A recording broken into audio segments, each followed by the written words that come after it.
Good morning, my friends. DRBMiller here. How's everyone doing today? A very, very nice Saturday, I believe. Quite cold and a bit cloudy over here in the area where I live.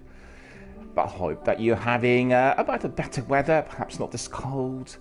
Hope you are really looking forward to do your favourite games today. Well, the first and the biggest bit of news is obviously related to BAFTAs. I had no broadcast yesterday, and I watched, the BAFTA Awards 2 nights ago, and just really absolutely astonishing to find out that the gaming industry has evolved to this degree, because I watched already the Game Awards, I think it was in November, and now we have BAFTAs, and they really resemble, the usual Oscars, the Academy Awards in the US, and it's just really incredible considering that the industry had only started about 20-something years ago, and, with a few games released per year rather than per month. And look at it today, all the games available, so many different participants, and the red carpet and the fanfares and every single thing, which is indeed to be expected at such massive events.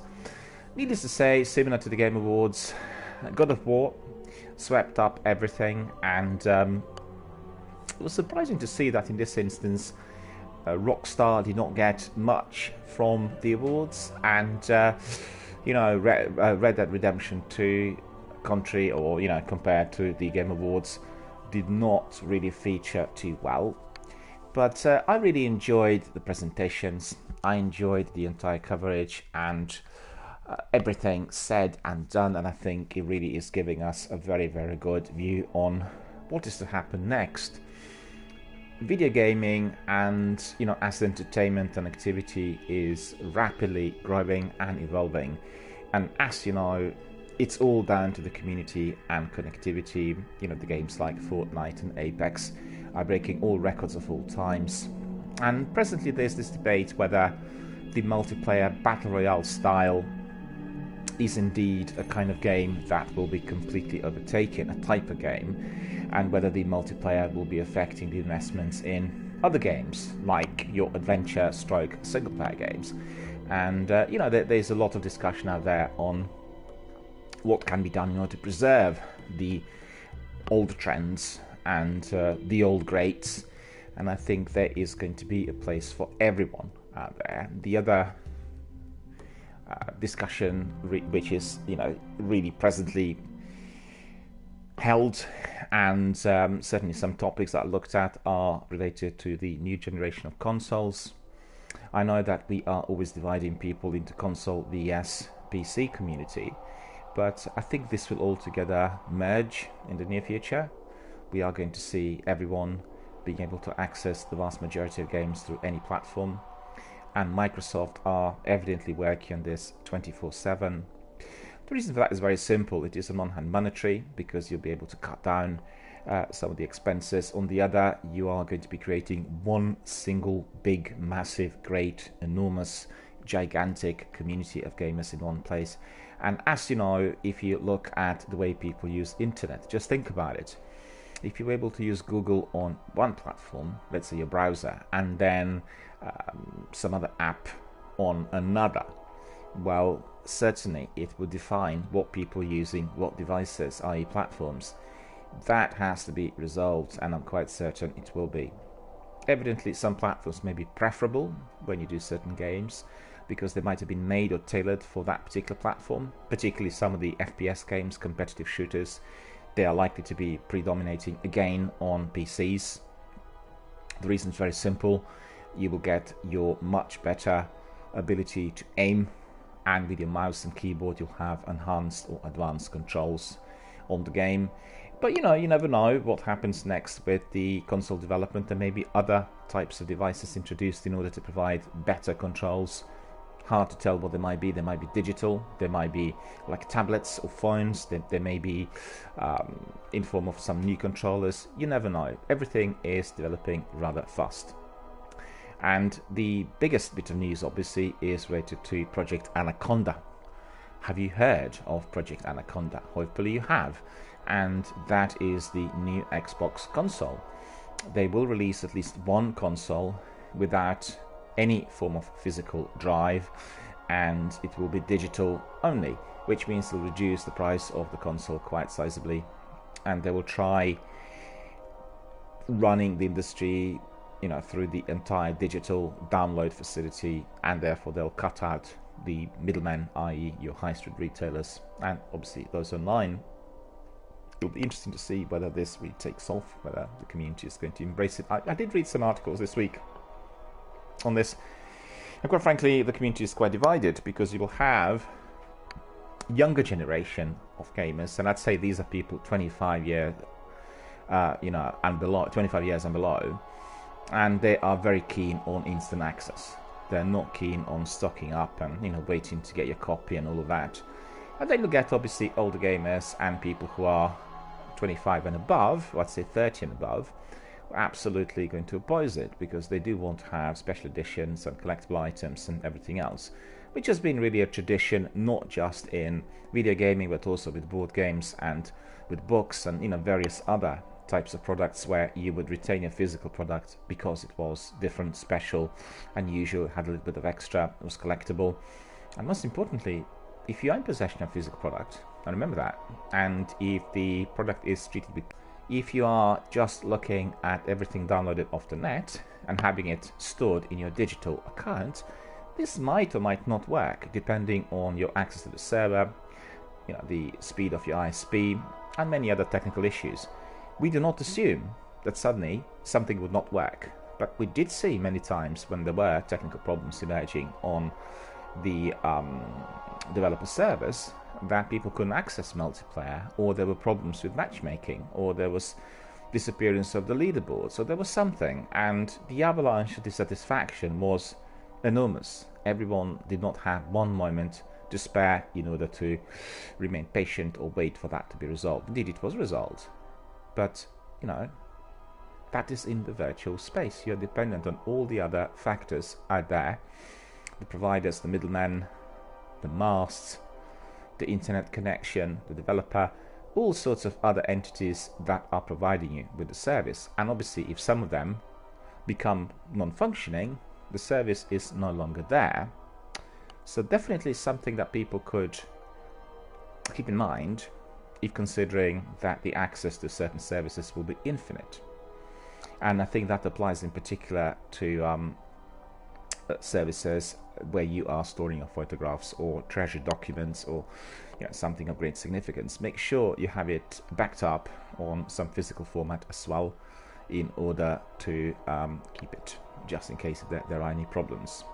So the event on Thursday was held at South Bank in London, and there was a lot of publicity, and indeed there were lots of participants and guests, and I just loved it. I think I'm very keen to see this sort of project evolving, and I want to see further evolution of the entire enterprise, meaning video gaming being on the same sort of footing like the Hollywood films and the film industry, which is already happening. It's just the difference in the degree of investment and marketing, I guess, and also access, which is going to be made easy for everyone with multi-platform access. And generally we want to see more and more of community-based activity, because really, although we've had the gaming community evolving from the 90s, we really had a major boost, the explosion since the broadcasting of Twitch channels, and since the whole entity was introduced, and we are having a completely new means of communication. Very frequently people come to my channel and we talk about all other issues related, and some people want to discuss also politics and sports and day-to-day affairs. I try to keep it very much gaming focused on this channel, because this is what the channel is about. But it is so great to see that if one is having a large community built or associated with one's own channel, then easily that community can migrate to another one, which indeed can be dedicated to a different topic. And as you know, I have channels dedicated to film, music, and to video gaming industry, and each one of them is catering for a different group of members, people who are your hardcore fans of that particular media, and we always have some very, very interesting discussions going on. On this channel, I'm very pleased to say we have very few competitive gamers, which means that our community is very much focused on, you could call it the Samaritan's work, and that is helping others, learning from the activity, providing helpful tips and advice, and indeed using our broadcasts in order to connect with the gamers worldwide. And my community, like the other out there, is also growing. I have now a new blog. I'm working on a major article which is dedicated to Destiny, because Destiny is the game currently still pegged to this channel. And the article is going to be out soon. It is called Destiny, Bungie's Masterpiece. Basically, it could be called also the history of Destiny. And everything Destiny related is in this article, inclusive of lots of beautiful photographs, concept art, video library, everything. So definitely look forward to that. Join my blog and read it with interest and pleasure, and then connect. I think that is the idea. The problem we have as broadcasters is very simple. There are lots of things to be done live on air, and there are very few hours.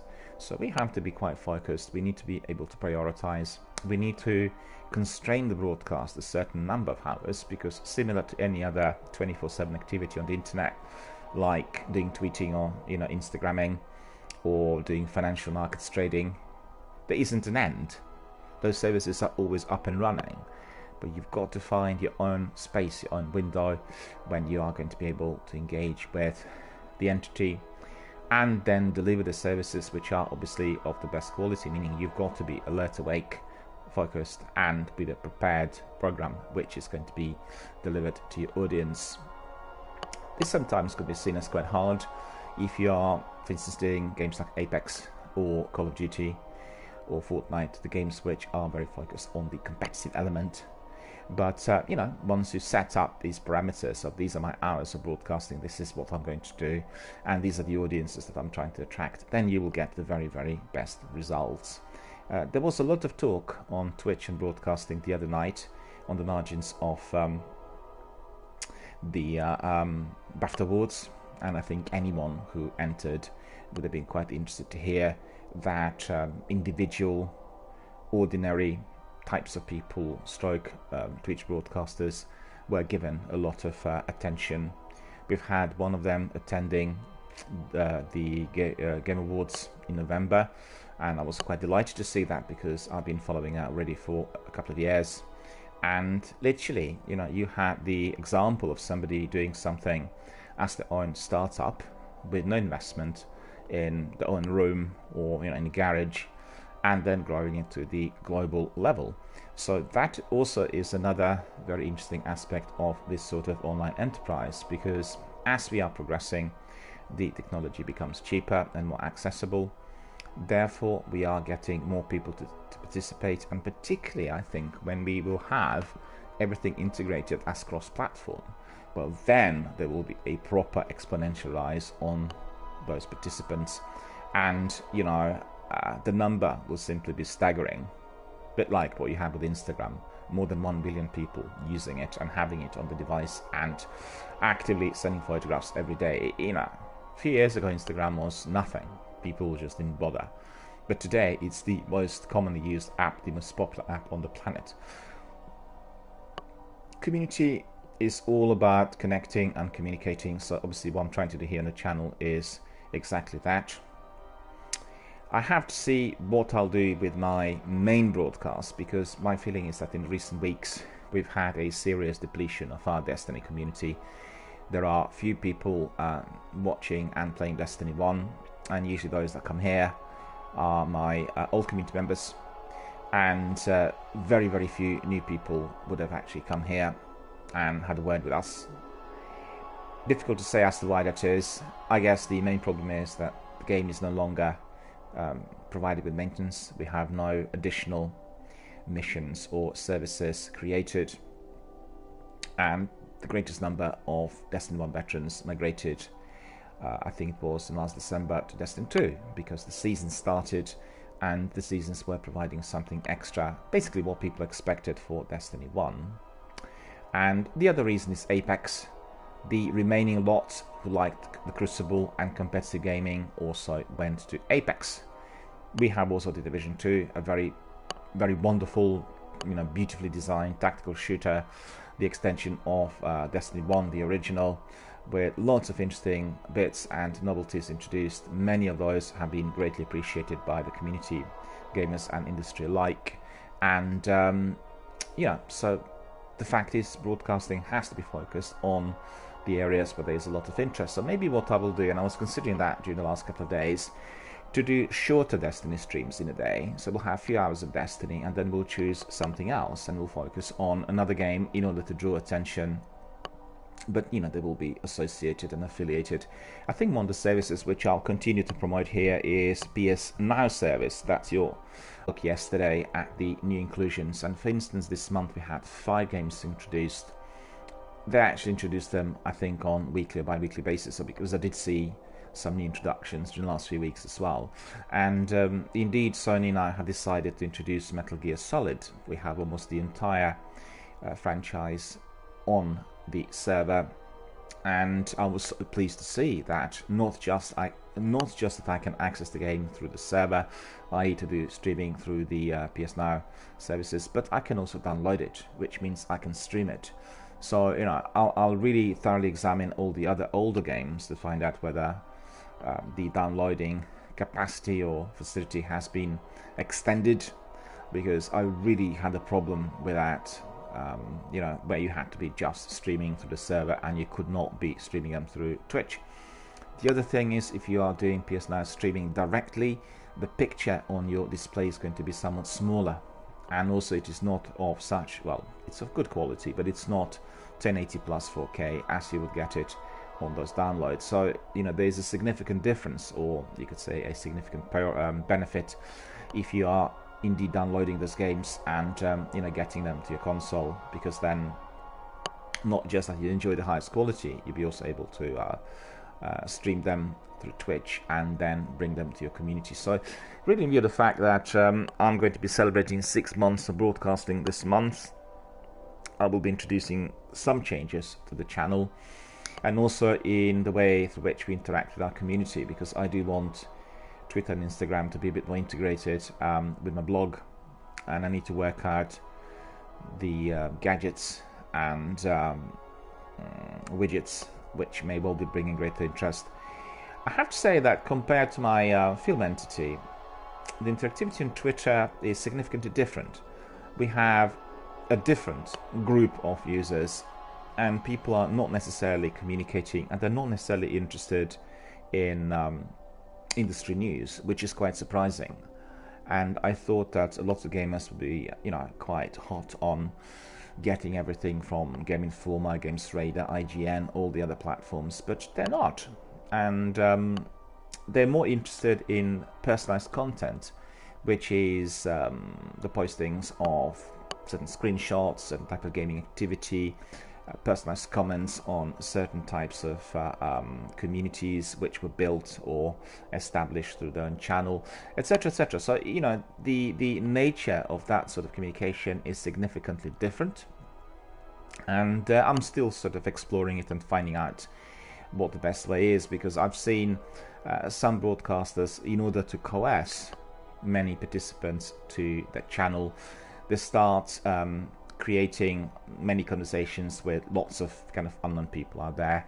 And the trouble is, we know the gamers are very much dedicated either to a genre or to a particular game, and if you are trying to communicate to many people randomly just in order to bring them to your profile, then there will be many problems very, very soon, as people will not appreciate that kind of approach, and also they will find that perhaps the person, the owner of the profile, is not that knowledgeable in all these industry matters, or particularly in terms of the games which they are promoting or trying to connect with.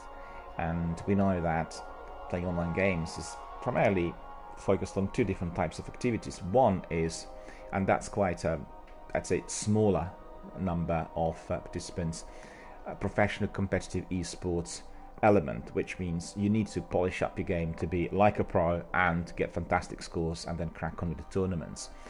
The other is, well, I could say leisurely, where people are doing the games without any desire to complete everything, just for their own pure entertainment. And the third one, which is the biggest one, is the community-based group of gamers. People are doing the games in order to find friends and like-minded souls worldwide, in order to bond, to create new friendships.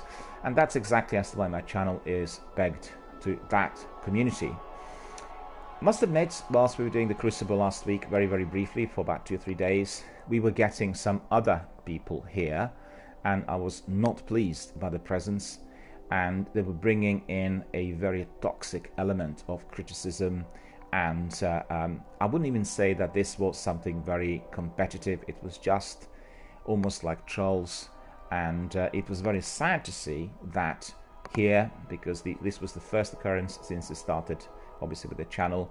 But it has to be kept in mind that certain forums are like that, and there are certain people who are trying to show off if they are indeed quite good in a particular game. And you know, then the content and the type of communication becomes significantly altered, and I personally do not wish to have that sort of content on my channel. The channel is catering for people who are doing the games in order to have good fun, entertainment, and particularly those who are making new friends worldwide, i.e. using it as a new community, the new means of communication, in order to share their passion and their ideas, which are video gaming, film, graphic novels related. So, you know, I will not be tolerating trolling, and indeed my moderators will take the fiercest, the strictest action against them. And indeed, one has to keep in mind when entering chat that we do have the channel rules that state quite clearly that this is a family-friendly channel, so any form of judgment, any form of criticism, any form of discrimination, or you know, anything which is deeply personalized and troubling in terms of one's own emotional health, etc. Well, it is the channel is just simply not geared for that. We are here to connect and discuss what we love doing the best, which is playing the games, whether we're playing them, you know, incredibly well or whether we are terribly bad. That's just completely irrelevant. We are, by doing so, actually by being in that activity, connecting with others around the world and making new friendships and bonds, and that is the bottom line of this channel. So, you know, I'm just making this clear because I've had some emails recently saying, well, who are these guys coming to your channel? Why are they so competitive? What's this? What's happening? They're quite different to the, you know. And unfortunately, as I received emails that indicated some of the people a bit bullshit when, you know, talking live on air here with me whilst playing games, or indeed if they came across as you know, very unpleasant with the comments, well, indeed, I'll have to take action and make sure that this is being curtailed. We do not have presence of that sort here, because it is definitely not appreciated amongst those who are watching the channel on different platforms and people who are using it as a family-friendly, community-based learning, i.e. Your beginner's channel for entertainment and indeed for bonding and communication. So, what are we going to do today is the question. I can see Captain Jack's here. Hello, Captain Jack. How are you doing, sir? Very good to see you. Thank you very much for joining us, I guess, so early. In the US, must be what? Let me see, 5:45, 5:42 in the US. You must be an early riser, you know, up very early on certain days. Very good to see you, and thank you so much for coming and watching my channel. In fact, it's quite curious. I do have quite a selection of community members who are frequently here very early, and there is a community member for Finland who frequently leaves his I think phone on, and then, you know, when he wakes up, because there's 2 hours difference between us in the UK and Finland, he, you know, says hello as soon as he wakes up. And Captain Jack says, well, I'm a non-sleeping grinder. But how can you manage your day, though, if you sleep so little? It's extraordinary, because obviously you will get tired, will you not, during the day? And I agree with the grinding, and I'd say just with certain games in particular, some games are keeping you awake or stimulating a greater degree of electromagnetic activity, and I tested that particularly since I began broadcasting on the channel. I talked about it sometimes here on my broadcasts. Give an example. If you play Elder Scrolls, for instance, or if you play another adventure game, Beyond Two Souls, Heavy Rain, these types of games, or Life is Strange, you get a degree of tranquility. Do you know what I mean? And you feel that the game is a bit like when you watch certain films late at night and all that. They give you a sense that you feel oozy after a little while. When you do Destiny, or when you do Apex, or Call of Duty, or Fortnite, or the games which do have this sort of competitive multiplayer element in them, and particularly the games with very bright colors, they are stimulating the optic nerve, and they are stimulating the degree of alertness. I did mention it a few times here, and it just, generically kind of developed. I wasn't even planning to do that. When I did my promotion of Apex, during the first week, I had a fantastic group of gamers coming in, and on one day I had a really good team, and they were really up for it and really interested, and we played for many, many hours. So at the end of my session, I was going to go to bed. I felt a bit tired and thought, played it really for a while. I looked it up, and on Twitch, actually it wasn't even the same day, it was on the following day, I got the information that I streamed for 30 hours and 45 minutes. 30 hours and 45 minutes. I was staggered. I said, hang on, there must be a fault. It can't be that I've done it, because I usually did it for, the maximum about 7-8 hours. And I thought, well, this session probably was a bit longer, about 12 hours or so, because it was like so interesting, played with so many different teams. And I was very tired at the end, but, didn't feel tired throughout the session, which tells you that the game was keeping me very, very highly active and alert. So, obviously different games will stimulate different kinds of activities, and that's basically what I feel is indeed present out there. Captain Jack says, well, I just don't need to sleep. Well, that's incredible, because I'm very different. I absolutely do need 8 to 9 hours of sleep per night, and in case if my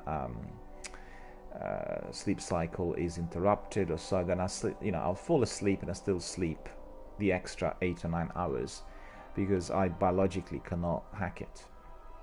In my younger days was a different story, but even if I had a longer stretch on day or two, if I had to work at night and I had various other responsibilities which were not based during the day, then I still go for that lengthy sleep afterwards, and then I completely recovered and felt really fully rejuvenated.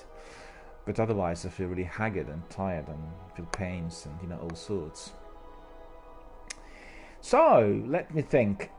We've had our warlock the other day finishing one of the quests, which was to destroy 3 champions. Those champions indeed were eliminated, and that quest has been completed. So what we're going to do is we are going to be proceeding to the tower. We'll have a look at what needs to be done there, and Cade is the person we need to speak to in order to see whether there's going to be another mission or anything else allocated. So that is going to be our next quest here. So without further ado, we are going to proceed.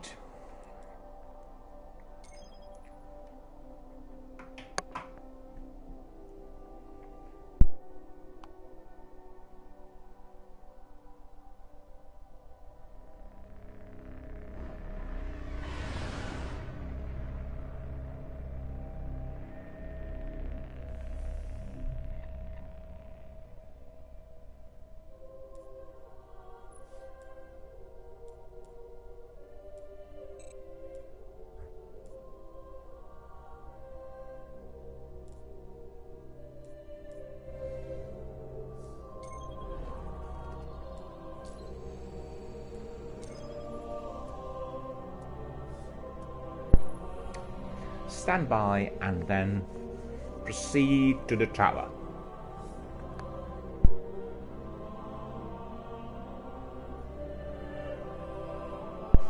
Captain Jack says, I'd play if you were on Destiny 2. The trouble is I've not been able to fit it in as expected, and also the viewership on Destiny 2 is quite low because lots of people are streaming Destiny 2, so I do not have the Destiny 2 community attached to the channel. So we are going to be doing shorter slots of Destiny 2 on certain days just to carry on, you know. But at the moment still Destiny 1 will remain the base for everything I do here.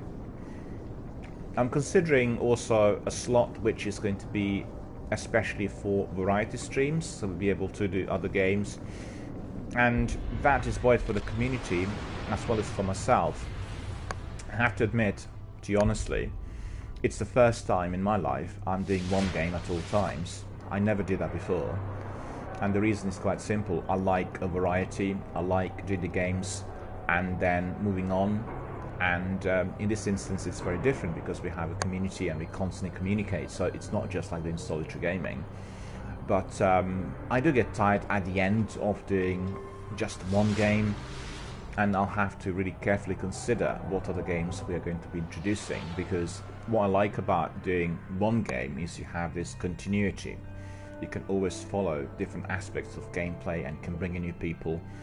Hopping from one thing to another is definitely not my kind of thing. But what do you think, for instance? Do you think that it would be interesting for the viewers if we've had different games allocated on different days? Would it be better if one game like Destiny was streamed every day for a shorter number of hours, and then we had another slot with another game, or like variety streams? What do you think? I will have to run a poll. Do you know what I mean? I will have to run a poll in order to find out what people think, because I don't want to do anything which is not really based on the community views. And like yourself, I love Destiny 2. I'm not one of those people who say Destiny 2 is not good. You know, I love Destiny 2. It's a game which is quite different, but still it has its own charm, the mobility of characters. Captain Jack says, I think different games from different days will be confusing for most viewers. I consider that as well. And it's very simple, because people will not be able to adjust to the streaming schedule. You know, when people know you are streaming every day and you are going to be there roughly between those hours, they can always pop in. And also, oh, he streams that sort of game. So I also think having Destiny every day as the main game, and then having another slot at the end for an hour or 2 hours or whatever, would be the best option. I certainly thought of that. You know, I guess the trouble there is, like I said earlier in my broadcast, the gaming community as yet is not cross-platform, and people are focused on different platforms and also on specific games. That's just the way the things are. It's a bit like, give an example, in film industry, you have people who like Hollywood classic cinema, the golden oldies of the 30s and the 40s, and those guys are not going to the cinema to watch the recent releases, you know? It's quite extraordinary. You think, well, how can this be? Because obviously this is all film. But they will watch films from the 30s and the 40s.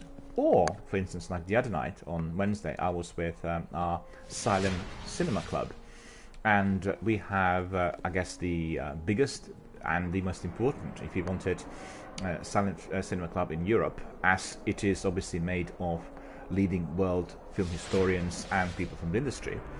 And it is located at the Cinema Museum, a facility that has been converted into a museum that provides all kinds of events, exhibitor/distributor related. So it's not about history of film as medium, but it is more about the distributors and exhibitors. So you have there the old seats, and you have various items from old picture palaces, you have the old film poster and lobby cards displays, and you have editing machines, projectors. It's just absolutely astonishing. The number of items you can see at the museum is just like nowhere else in the world. And it is located in a former workhouse, Victorian workhouse, where in fact Charlie Chaplin, when he was a child, lived and worked. He lived and worked there for about 5 or 6 years, because if you're familiar with Chaplin history, he was from quite a well-to-do family. Parents were entertainers and performers, but father died very young of alcoholism, which was quite common amongst the artists of Victorian era. And mother became mentally ill, so it was himself and his half-brother who were just left to their own devices. And then the local authorities took charge and placed them into care, and they were living at this workhouse. It was called Lambeth Workhouse, right? It's a massive big facility in Lambeth, in Kennington to be precise, South London. And the building has been converted into cinema museum. So, all of these activities which I'm describing are taking place there. So it has this aura of Charles Chaplin, i.e. the aura of silent cinema, and therefore the Silent Cinema Club was established there, and it has been up and running for a number of years. And because previously we were meeting at different locations and it wasn't as frequent, but this is, we have our proper base where we can meet and talk and generate, further knowledge from our silent film and, film buff stroke, film experts, veterans, and it is a truly unique type of forum. I love it. I'm there always whenever the meetings are on, and then we screen lots of very rare films. In fact, on Wednesday there was this evening dedicated to Mr. Kevin Brownlow. He is the best silent film historian in the world. He won also his Academy Award for that, and he was presenting a selection of films from his 9.5 collection. And 9.5 was a gauge that people using in the 20s and the 30s of the last century, and it would have been equivalent to your home videos or DVDs of today. You had abridged versions of popular films that at that time were very expensive, and they were provided not on 35mm but on 9.5, which was your home gauge kind of format. And then people would buy those prints and then watch them at home on their projectors. 9.5 completely disappeared halfway through the 30s because it didn't cater for the sound film. And then films were produced on Standard 8 and Super 8, which again had become at that time your kind of home movie format before video was invented later, and VHS. So he was screening 3 of his films, and we thoroughly loved them. But I'm coming back to my earlier point, and also connecting to Captain Jack.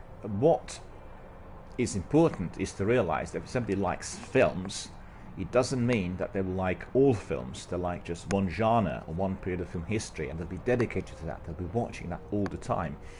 You will know certainly some people who do not want to watch films which they consider from non-English speaking countries because they need to read subtitles, and it's a bit extreme, I would say, because how on earth are you to watch the film and understand it if you do not read subtitles, and the film obviously doesn't have dubbing?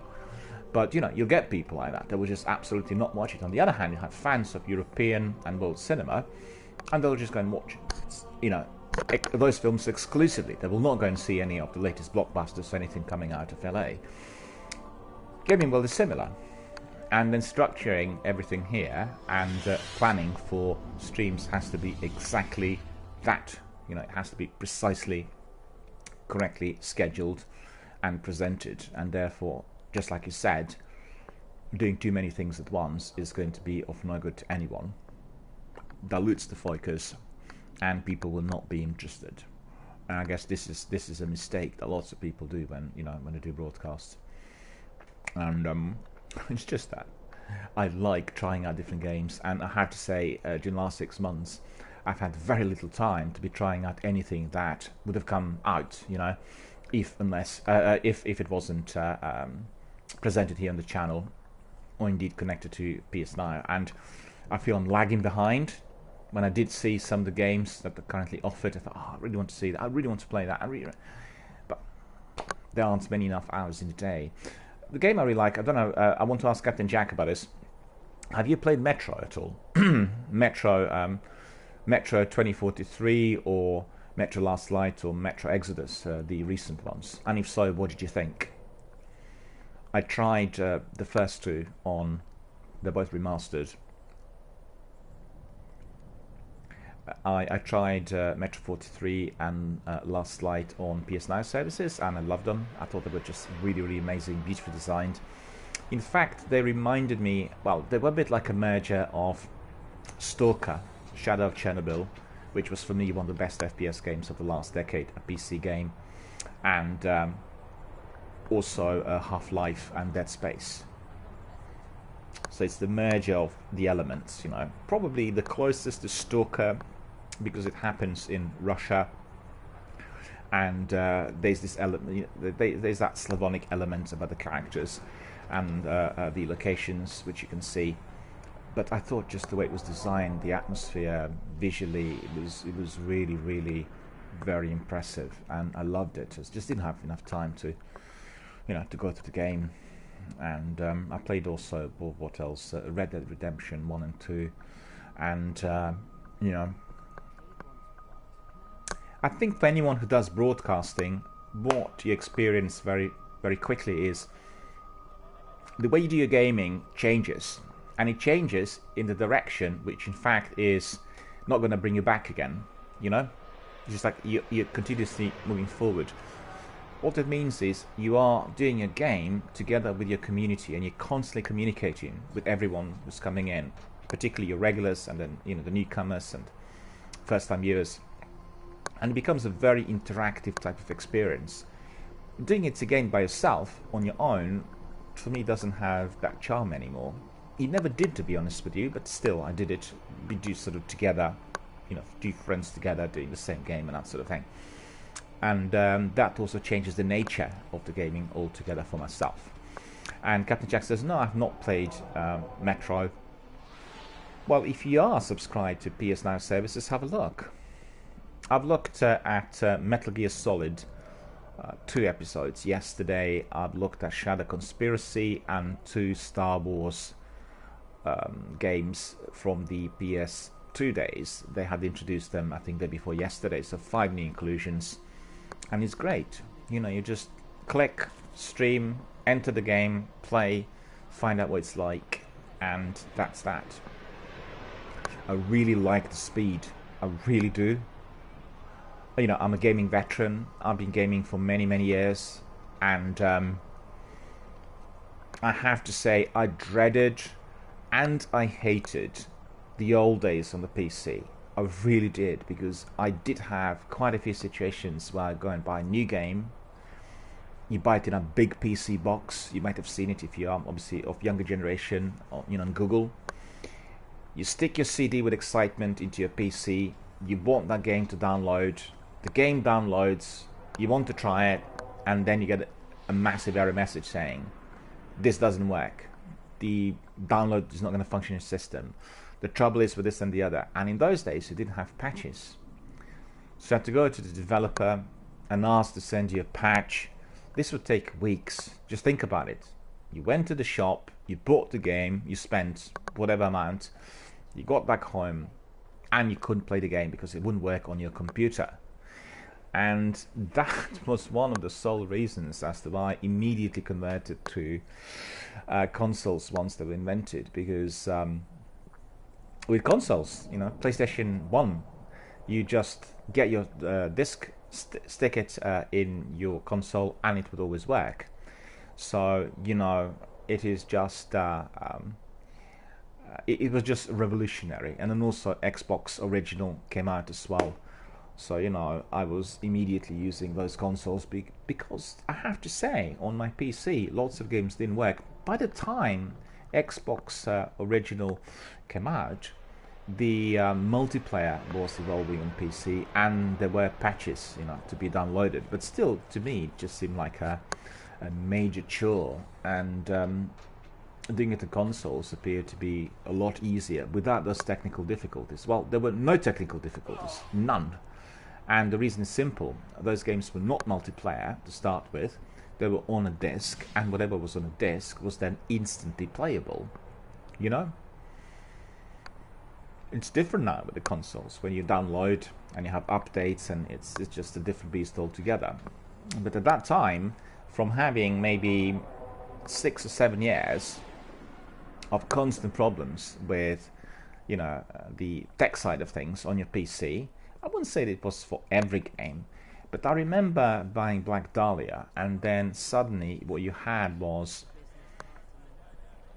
it was a bug on a game basically, and you play the game and then suddenly the picture becomes all very funny. You start kind of using a mouse and the picture becomes diluted, a bit like if you chuck the bucket of water on an oil painting, that sort of thing. And what could you do? To ask for that patch to be sent from the developer. Once you got it, take weeks. Yeah, so where was I? I was telling you about the cross-platform play and the fact that I really look forward to that. I think once we get everything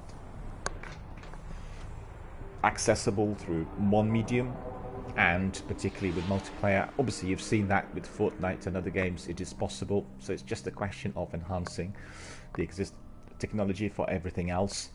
And Microsoft is the leader in that respect. I've just read a report 2 days ago, I think it was from Phil Spencer, and he really said, well, I'm going to China, I'm going to other countries now to talk about this, because we really want to accelerate the entire experience and make sure that everyone can actually join these forums all together from wherever they are, whenever they want.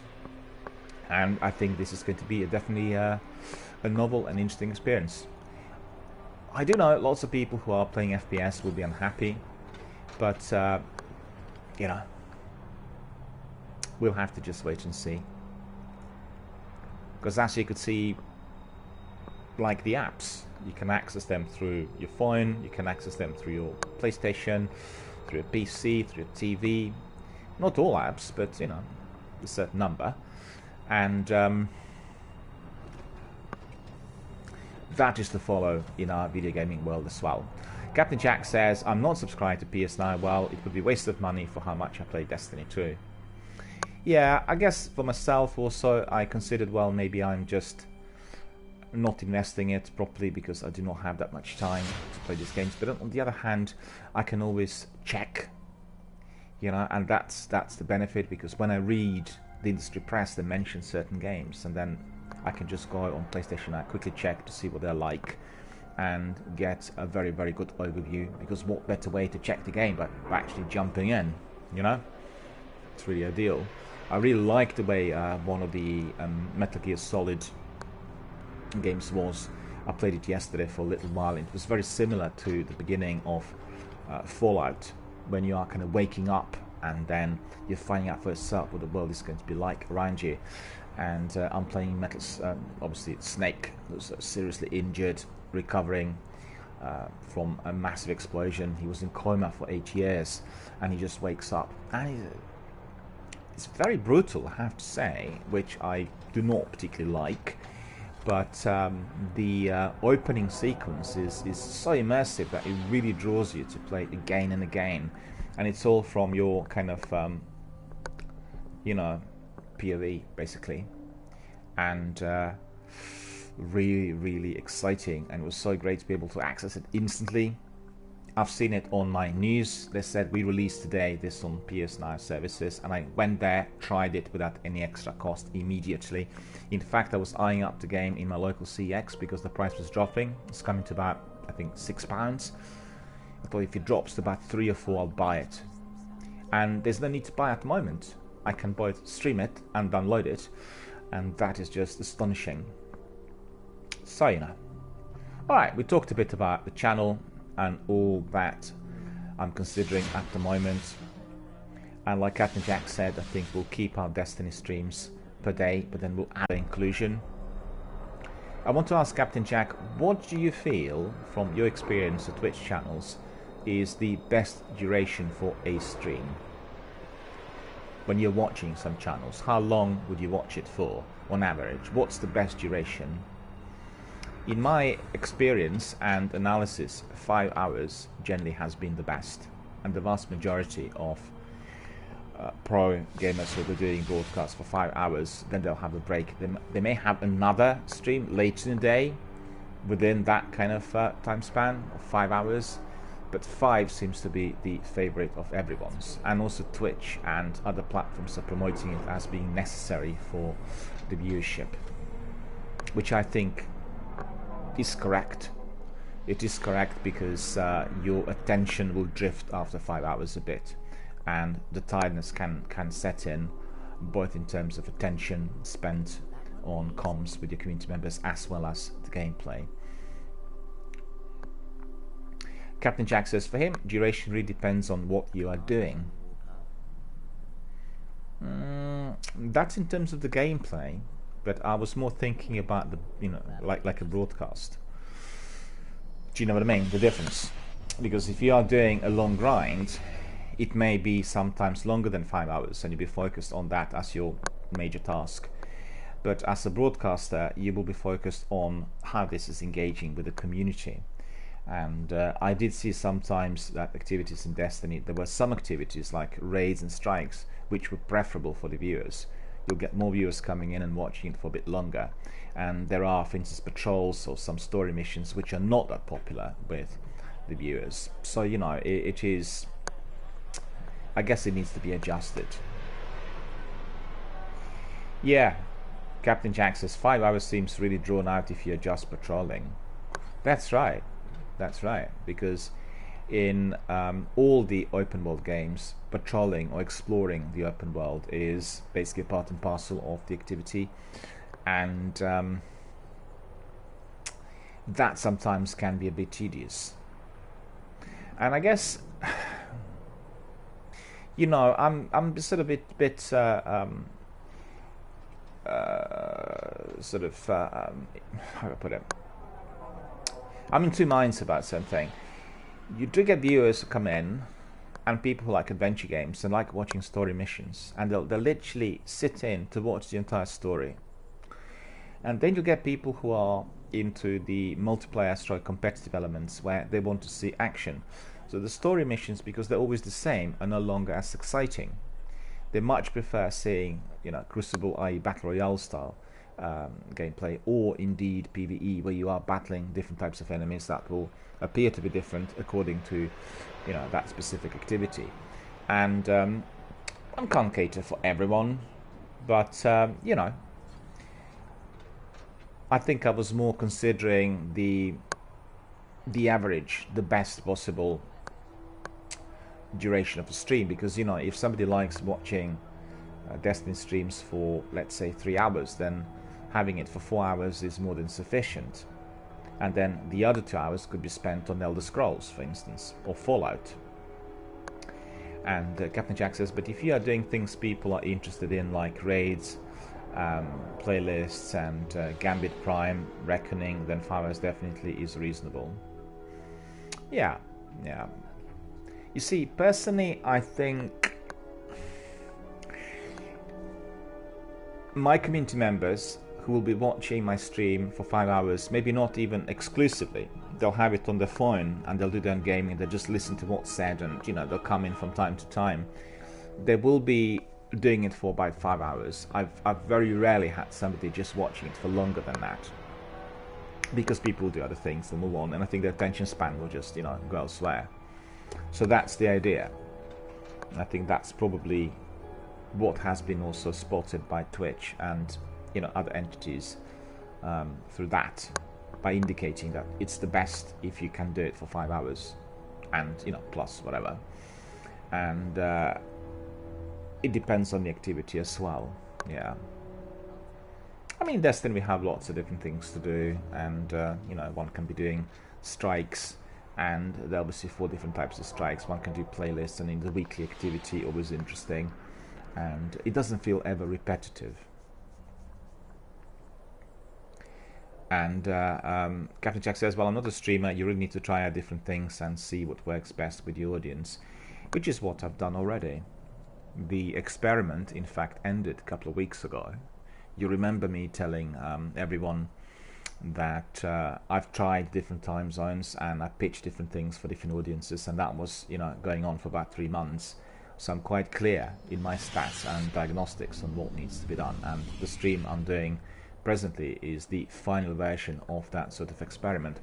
I was just throwing it in to the community to see what you guys thought. I'll run some polls, and on my blog I'll also run some articles which are focused on this, because it's all about building. I'm in no hurry, it's step by step, and I don't want to do anything which could be seen as perhaps unsavory or contrary to what people expected. And I think so far so good. I can't complain really. And I've seen, for instance, with some other channels where people have dozens of thousands of followers, and that this is all cosmetics. And unfortunately, I also get from time to time people emailing me and sending me messages saying you can buy followers and all this. And unfortunately, some people do, buy into that, and they think this is a good idea, because at the end of the day, it's all about the quality of the content and the community. People who communicate and people who are always there to contribute with valuable points and helpful comments, and did engage in lots of interesting discussions. So it doesn't matter whether 10 or a few thousand, but I would say generally in my experience we'll be looking at anything between 150 and 300 people who are of that type per channel. People who are really dedicated, video gamers, and always interested in discussing their own favorite game. And that for me is more than plenty. Right, so I've been talking quite a bit about the channel. Captain Jack and me talked about other games. We talked about various other issues which are video gaming and broadcasting related, but at the moment we'll do some admin, we'll do some gameplay, we'll crack on. Just coming back to Captain Jack, I'm a bit searching. Captain Jack says, I think it's unfair to say bigger streamers don't have quality content. No, I didn't say that. I said that the number of followers which you see on certain channels, I'm not talking about the biggest streamers, because the biggest streamers, don't forget, are supported by the industry. They have sponsors and algorithms which are obviously making sure that they're being seen everywhere, and therefore the exponential rise on their followers is indeed real. I was more sort of focused on startup broadcasting, people who are starting up new, and then you'll see they'll have a few dozen followers or a few hundred followers, and then suddenly they go to 20, 30, 50, 70,000, which in this particular instance, while I'm talking about a particular kind of broadcaster, is not reflecting the actual activity or the quality content. So what I said was that some people are falling into the trap of buying followers, like on Instagram, Facebook, and elsewhere, and that is not going to be of any assistance to them. And if you're looking at the highest quality content, let's say you go to some of the bigger streamers, you will see that you'll have certain number of people coming to about the number of about 300 roughly, who are constantly there contributing, with valuable interactions, and therefore the content is of very, very high quality. That is what I meant, just to clarify. I think you might have misunderstood me, or I might have not really put it clearly enough. You see what I mean? And people have different preferences. I mean, certain channels will cater for entertainment and fun, others will be competitive. The third lot will be, providing something which is interesting and exciting. So it is all down to the actual broadcast and that broadcaster's community. Received. Please watch your step, Guardian. And just to expand on what you said, Captain Jack, I'm astonished by the sheer number and the volume of broadcasters who are in possession of high quality content. It is mind-boggling. It is extraordinary. And ordinary people setting up and creating such high quality content and learning every day as they go along. I honestly can't think of any other form of communication or any other medium that will provide that degree of learning so fast, and all that we can see through the Twitch broadcasting. I really think it is the future. I really do.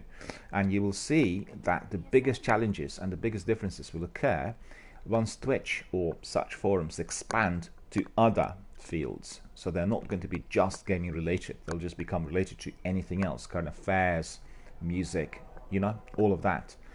The trouble there is the copyright laws. They're preventing people from being able to use such content in a public forum unless they pay for it, and that's the biggest obstacle. But that in due course will be resolved, and once it happens, you will have a phenomenal rise of streamers and broadcasters, and people literally creating new fertile ground that will be very, very significantly affecting media as we know them, and that is, well, television in particular, and then films and music.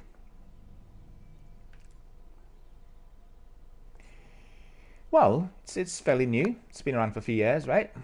And Matthias was here the other day, and he said he was with Twitch when it all started, and it was called, I think, it was a JTV or so, and the exponential rise happened within the last 3 years roughly, but everything just took off, and just suddenly everybody joined in, and there are many reasons as to why indeed it took off, but after they introduced some new bits, it became easier to use, and it connected with everyone.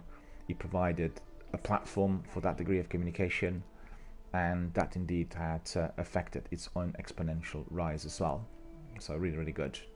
Because I watched it, for a little while, right from the beginning, but I didn't feel that it was evolving either at speed or moving into the direction which I was expected at the time. But it did progress to, yeah, that's right, Captain Jack, that was Twitch's original name. Yeah, that's right. Well, it developed. You remember the layout was very different and everything was just, I guess, at the beginning, but it's cross-platform today, and you can do anything you want. You have people, in fact, I have one channel on my list. There are two guys, well, there's a couple, I think they're altogether three, and they do, I think it's called Awkward Travel. They travel around the world, and they stream everything they do as they're traveling, and they're doing it on several phones, and they also have some other gadget which they use. So it's very interesting. It's like your live TV, those people going to certain places for the first time, experiencing the locals, talking to whoever they meet, and going to pubs, bars, restaurants, any other place of interest, and streaming everything live. And they're very interesting to watch, and they're very, very good in presenting it. And as they travel from one area to another, they're encountering challenges. They talk about those novelties. They talk about new people who they met, and all of that is very, very exciting. And this was not possible in the past. All of that is done on two mobile phones, two very high quality, top-notch mobile phones. And they do their streams quite a lot during the day. So any activity throughout the day, 8 to 10 hours, is streamed live, and very, very interesting. Captain Jack says Justin TV. That was Twitch's original name. That's right, yeah. Okay, so what's this? I have automatic rifle as well. Oh, what a good morning this is. Very, very happy to see that people are coming in, and Captain Jack is here as always, and other people watching and listening. Really grateful for that. Interesting. I didn't think you'd choose that one. My dear sire, I certainly would. I have some other interesting finds for you. Will you be able to kindly decode? A good weapon.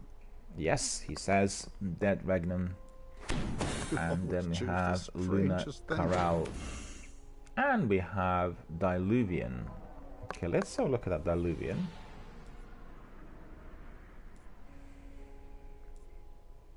Diluvian is machine gun 390, so that's pretty good.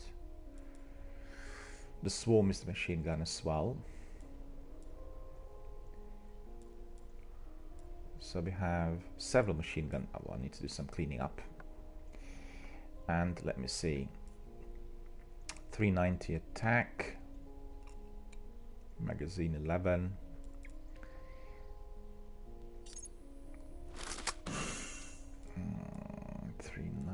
But I don't think I can really.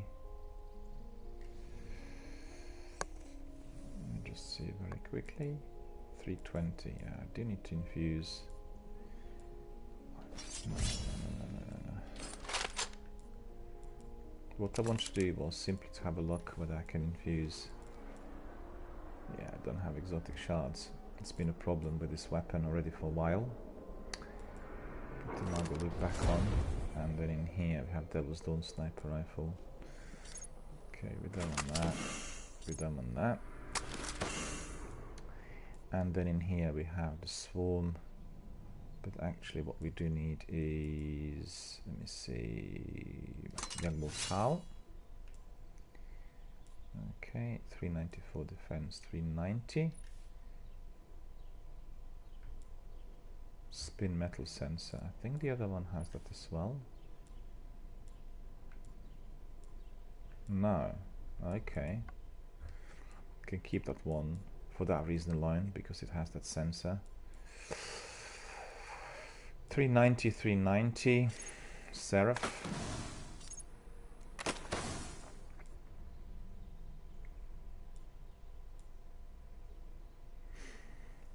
I guess Captain Jack is looking forward to the new season. It's going to be the season of the Joker, right? And you must have completed everything which is in the second season so far. And Captain Jack's asking, how often do you read This Week at Bungie posts? From time to time. I really should read them more frequently.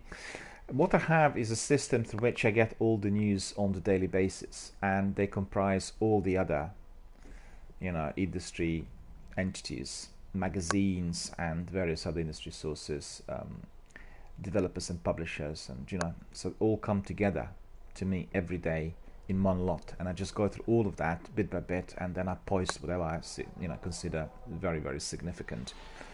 Regrettably, like in other medias as well, the volume of the information per day is phenomenal, so it's very hard to catch up with everything, and I kind of focus on the most important games and news, because otherwise it's impossible to go through too many entries.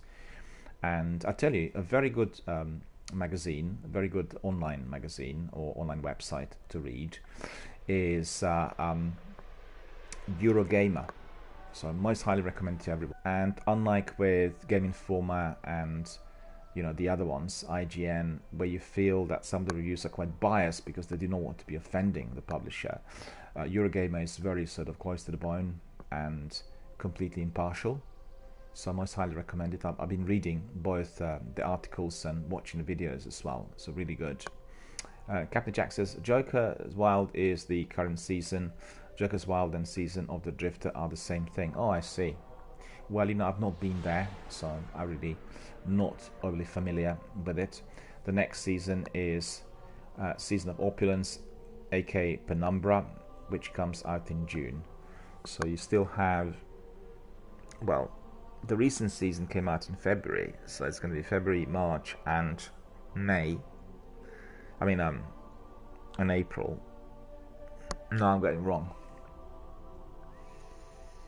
Still early morning for me. I guess I'm not as alert as you are. I can't even count the months. But coming back to your point, I guess it's in about 3 months, right? It's going to come out in June. But you completed everything now for the current season, right? You've got everything you wanted.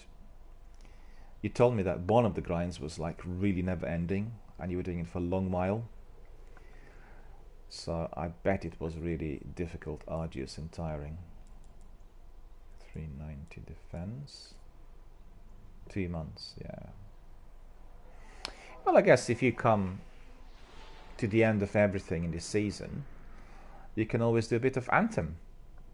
And then you can have a lot of fun with, a few other buddies in there. And then once the new season comes out, you're back on it. I think Anthem is a good respite, don't you think? It's a similar kind of world of planets out there, and the activity which bears some resemblance, but interesting enemies and interesting activities there in the free play. I think always good to revisit. But my goodness, BioWare and Anthem are taking so much flack from everyone. It is unbelievable. They must have upset other publishers for some reason, because I think it's industry biased. I think lots of other industry sources were creating this aura of negativity towards BioWare, so I don't know what's going on. And very, very unpleasant. Captain Jack says, I've done about everything I want to. I'm not even going to go for the Reckoner Seal. Too much grinding in Gambit Prime for me. I bet it is very, very lengthy. You know, with me and grinding, it depends entirely on the type of activity that you have. Some of those long grinds are enjoyable if there is a lot of activity to be had, and you know, like for instance with the champions in Destiny 1, I was quite happy with the champions and, you know, all the activity accompanying. You go to certain areas and have all the enemies and then the respawn, and that's a kind of longer grind that I quite like. Some of the other ones I don't like if it's just purely repetitive activity and just for the sake of it. And I guess that is a kind of complaint that a lot of people had about Anthem. They felt that some of the grinds, you know, to get legendary weapons were exactly like that. I've not done it, so I'm not obviously certain whether that is indeed correct. But if it is, then certainly it would not be my kind of preference. I like those activities, but there's a lot to do. And but there's a system. You know, you pick up one thing, and like the Sleeper Stir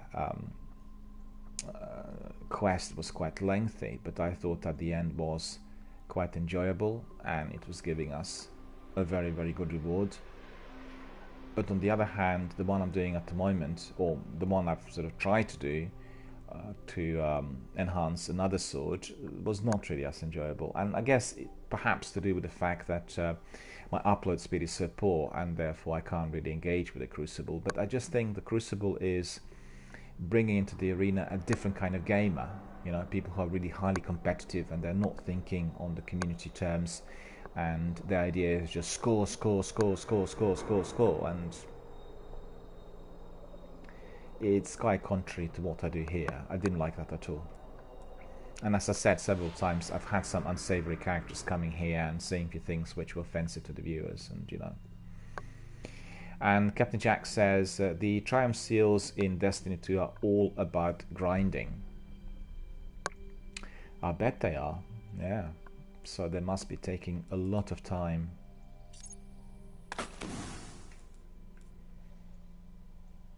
What was your longest grind altogether? Yeah, Gambit is exactly the same as Crucible, yeah. Got lots of different matches, I guess. And it's very competitive.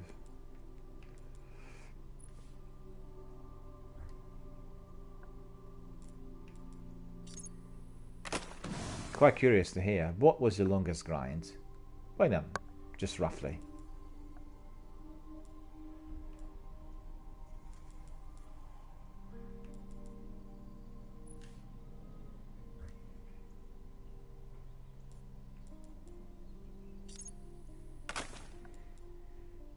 There we are.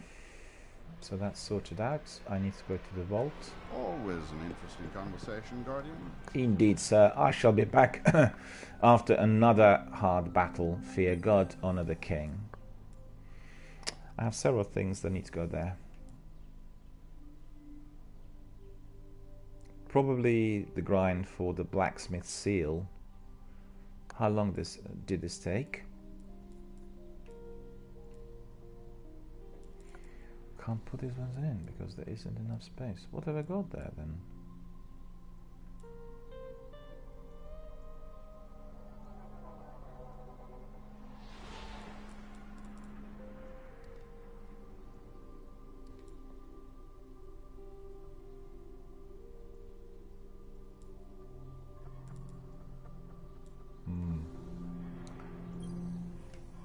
So let me see, armor.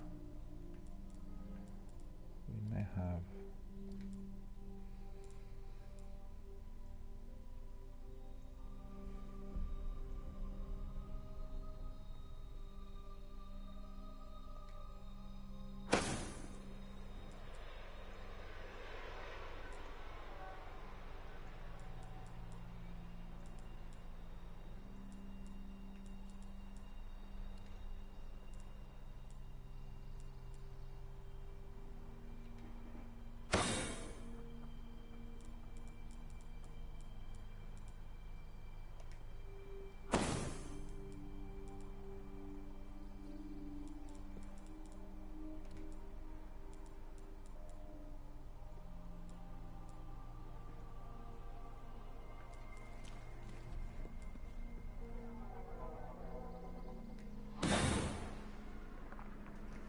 Captain Jack says probably the grind for the blacksmith seal, mainly doing the 100 weapon frames and finding the groups to do the raid challenges and the flawless version of the raid. Although getting the Maleficence was a long grind too, but I took some breaks from Gambit. Both of them took about 3 months. Well, that is astonishing. It's 3 months of gameplay every day on those. These are your very, very long grinds for certain. Quite frankly, I'm not sure whether I'd be able to do that. I don't think I've ever done anything as lengthy as that in my kind of gaming career stroke history. That is very, very lengthy.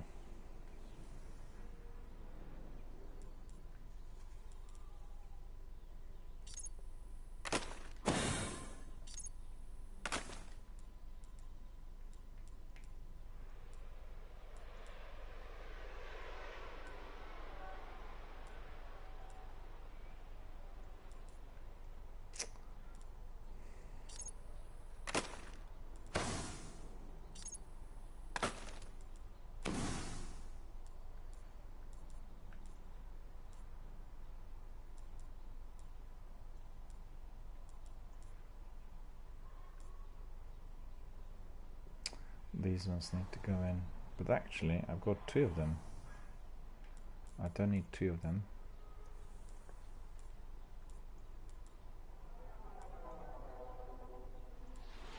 Yeah.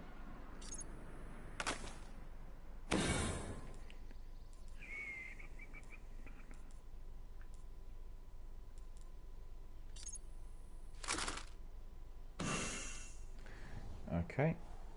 So we'll go back to the vault. We get rid of those that chest armor. No, it isn't actually, is it? It is that Warlock Bond. That's the one, and then use this. Can keep this here.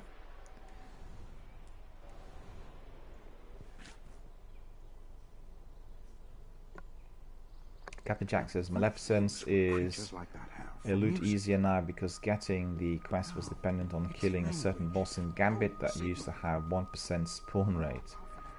That sounds ridiculously difficult. Transmissions to the reef. Anything for you? Done, done, done. But this is 395. That's fantastic. That is really good. Look at that, 395. We are going up. Automatic rifle magazine 22, we'll try it. I guess I could just infuse that with my Imago loop. I need to use it first to see what it's like. I think it's a very, very good weapon as well. Whistle protocol broken. Try it. Have a nice day. Let's see, who else do we have here? Nobody. So our first port of call here is going to be Cade. The dreadnought still floats above Saturn. A dark state. Indeed, it does. They don't see light like hers every day. Crucible Quartermaster.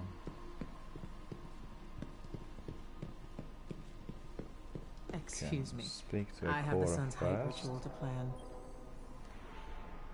Hello again. Your rank with this faction has increased. So we're getting some rewards. Vanguard armor, Vanguard Chroima, Vanguard weapons. Let's see. Preview.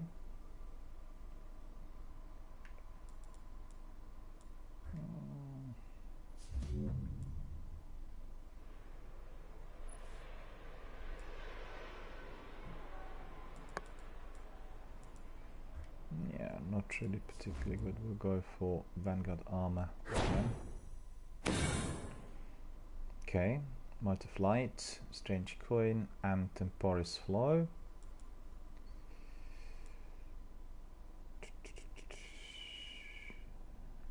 See, there's ghosts in there.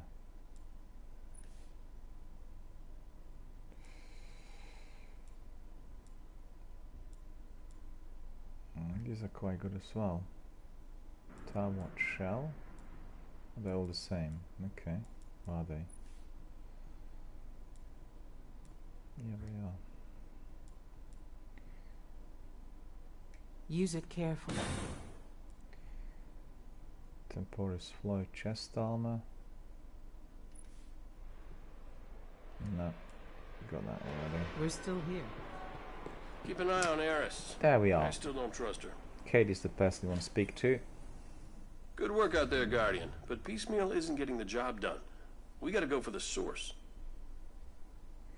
We're going to use a bait and switch, a real plan, and everything. Something is still churning out blight at the Cosmodrome. We are going to kill one of the Oryx's happy few. We'll keep an eye open for taken signature spikes. When Oryx's own goes down, we can track down the source of the spike. No, we can track the source by the spike.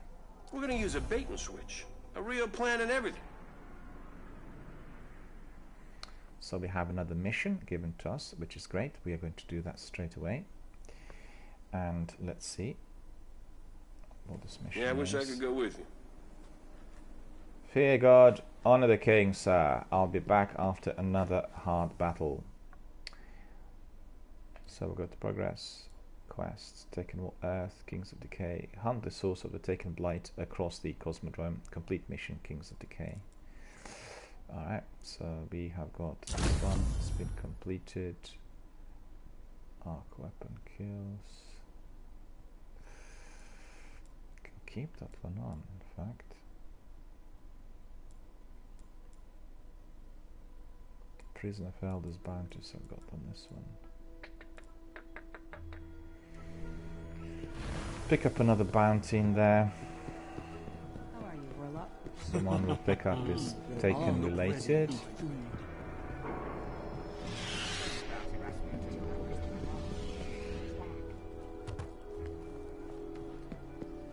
Retrieval.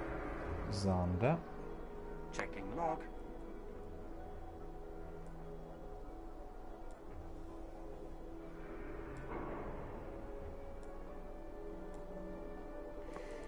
Probably have super kills. Checking. Acknowledged. Okay. So that's all done. We'll do the mission immediately. Disruption resolved. It's really been a good morning so far. I really enjoyed it. What I like is the mornings where we have a lot of community activity and then we have some, you know, gameplay as well. Definitely is my personal favorite. Have to admit that Destiny 1 community on Twitch is depleting. We do not have many people coming in every day, and certainly during the last few weeks, as people migrated to the Division 2, lots of gamers and viewers have gone to that game, and from maybe 100 to 500 viewers, now we have anything between 20 and 70 per day. So we really are talking about a great downturn for the viewership, but you know, one way or the other we'll carry on. And Captain Jack says I'm mainly just triumph score grinding mainly these days. Triumph score grinding is also taking a long while, so really, you know, I'm considering whether to do also some streams of Dragon Age. I have Dragon Age Inquisition Game of the Year edition, and I have also Mass Effect Andromeda Platinum edition, so I'll have to really consider which one to do, because both of those are BioWare. It may well be a good warm-up for my Anthem streams as well, and I'll have to work out which one to do. I think maybe Mass Effect Andromeda is going to be the next one, but I'll run a poll and I'll see what people say. So, you know, I'll do something that people actually want to watch. And on my blog, I'll have everything integrated in a community section, you know, so that there's going to be a lot more activity in due course, and people will be able to vote and say a few things and all this. But I have to build the quality content there first of all to draw interest, and I think it's progressing well as it stands today. And Captain Jack says, I'm trying to get the last exotics I need, but Zer keeps messing up with me. He keeps messing with me, I should say. And, well, it's annoying when you have to wait the whole week for him to spring up. And they've done this in purpose because they want people to be doing the game throughout the week and then, you know, coming on a weekend, and it's the usual. Alright, let's crack on with some action. So we are going to do our mission. Let's see what the quest is called. Kings of Decay. So we need to go to Cosmodrome and do Kings of Decay. There we are.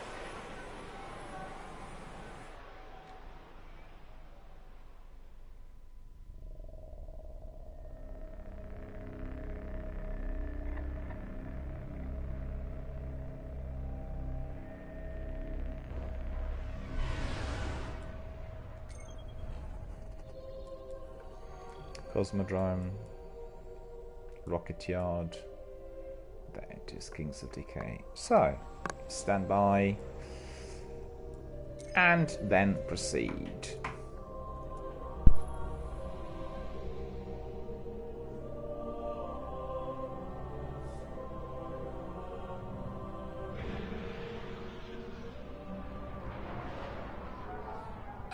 Guardian, turns out I gave you some bad intel last time. Those wizards weren't controlling the Blight. Mea culpa and such like. Got a real plan this time. There's a taken knight running sorties on the Cosmo down there, and the Tower Scouts have tracked the Blight to the old King's watch bunker. Hit the knight in a counterattack, and then push on to the bunker.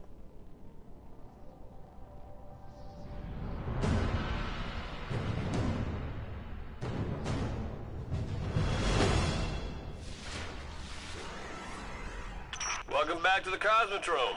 We have tracking on that knight, critter named Sugoth. T is silent.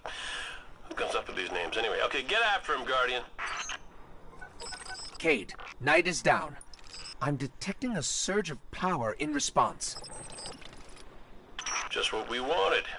And, yep, it's coming from the King's watch bunker. Our intel was right. That's the source. You know what to do, Guardian.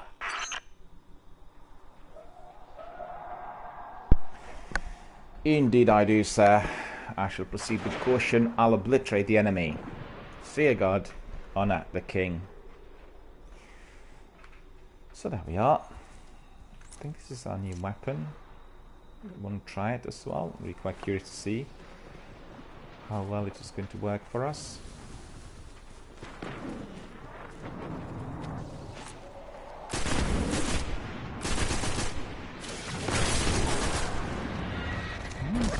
Good.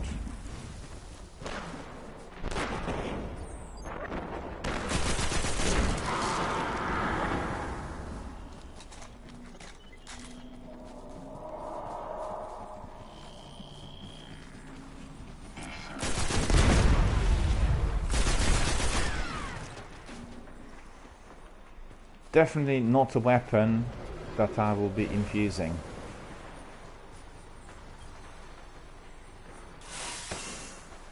I will need to be collecting more materials. Captain Jack says, well, Zer is causing me problems because he never brings what I want. That's the trouble. That's the trouble. You're waiting for him the whole week and then he brings everything that you don't need. Captain Jack says, King of Decay is a good mission, a fun mission. Yeah, I think I've done it before. You know the trouble with this weapon is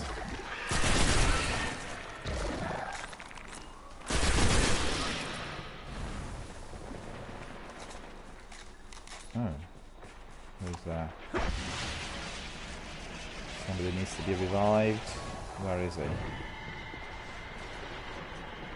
he's been revived already by somebody. Okay.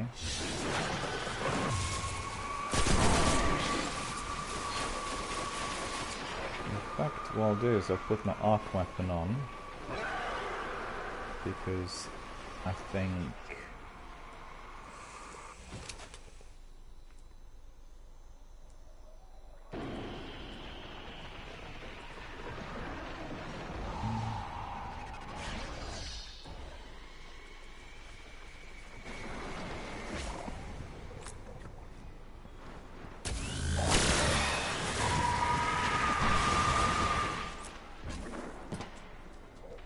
Hmm.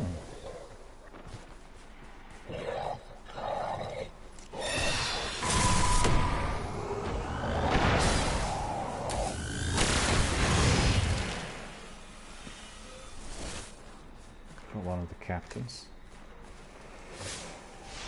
in a rocket yard. I don't need to do the champions, you know, that's the thing, because we've done it the other day. The last champion was bringing up here, and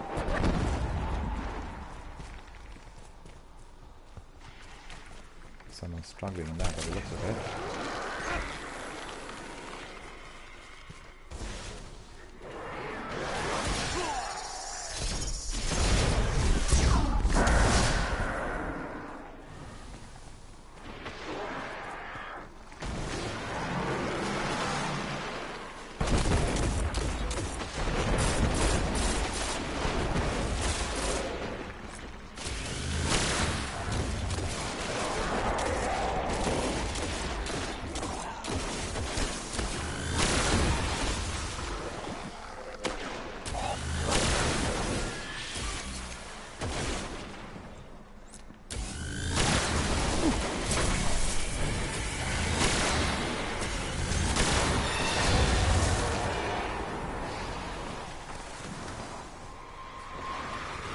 I'll probably bypass these guys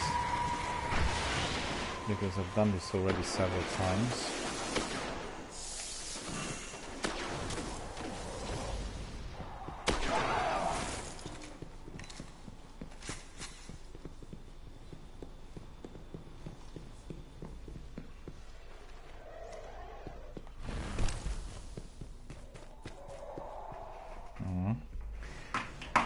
Yep.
nasty. He wanted to jump me, but I was faster than him.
Yeah, this weapon doesn't have much stability up to the moment still.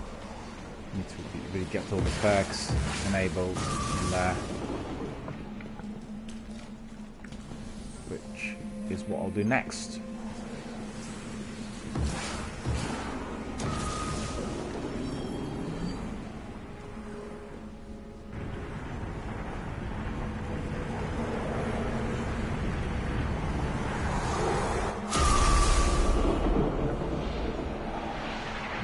Coming from everywhere now.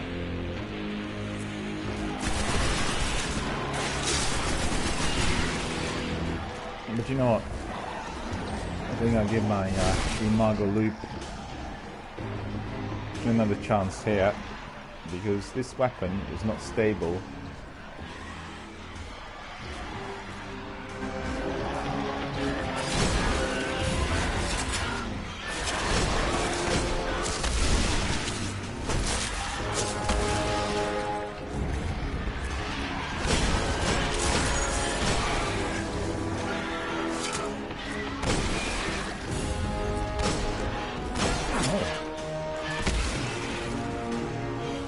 Got away.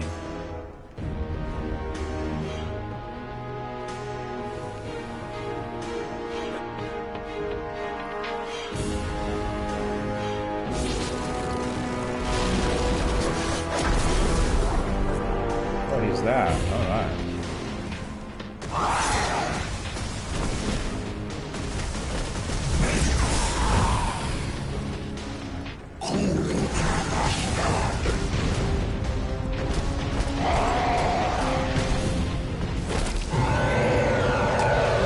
Sleep was simulant for him.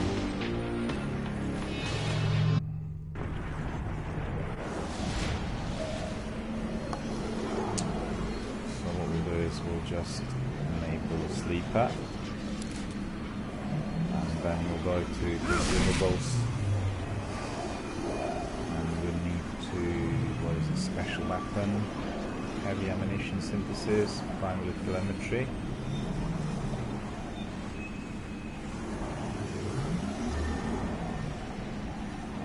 Have it.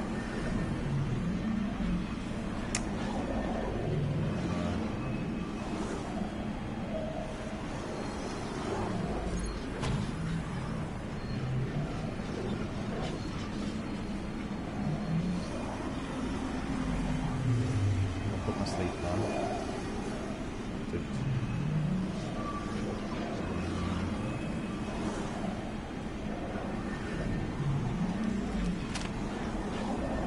Best, I think. Imago loop, devil as my sniper, and sleeper simulant. Okay.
Ah, why?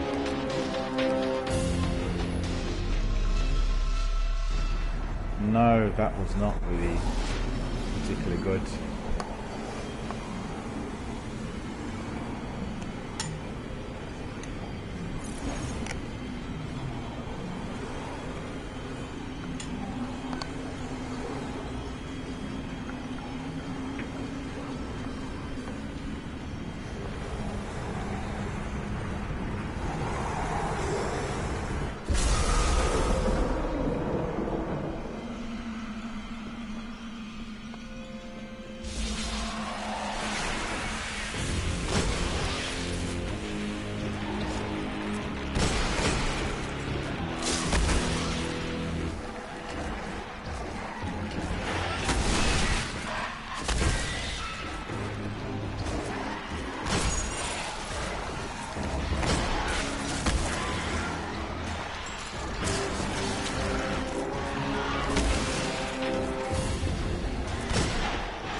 Where did he go?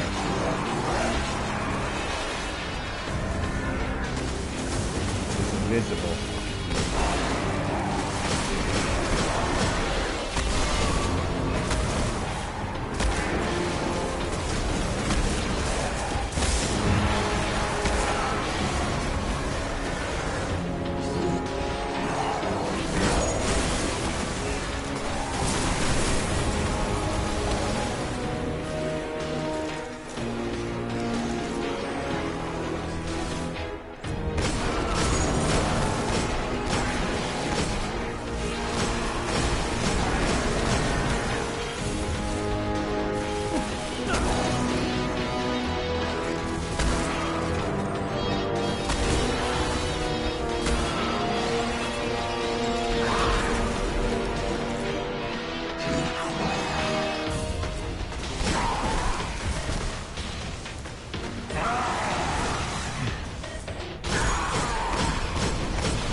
Zavala's too serious to say it, and Ikora's too distracted, but the Vanguard wouldn't be what it is today without you.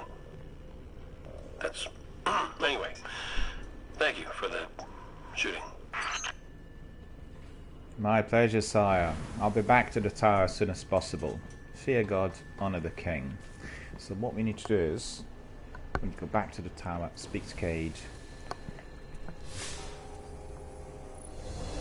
and then find out what the next step is going to be.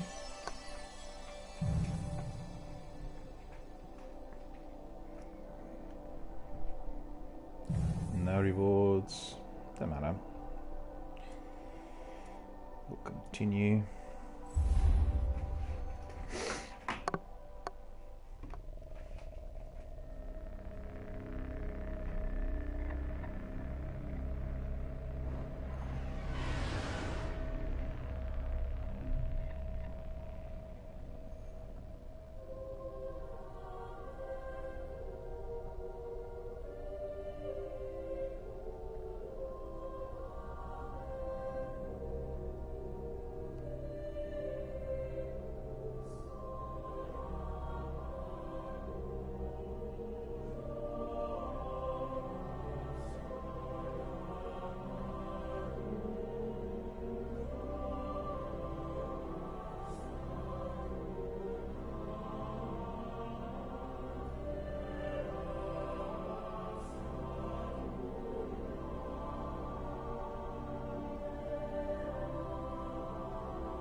We need to get back to the tower to speak to Cage, to debrief, and then to get another mission. So stand by and then proceed.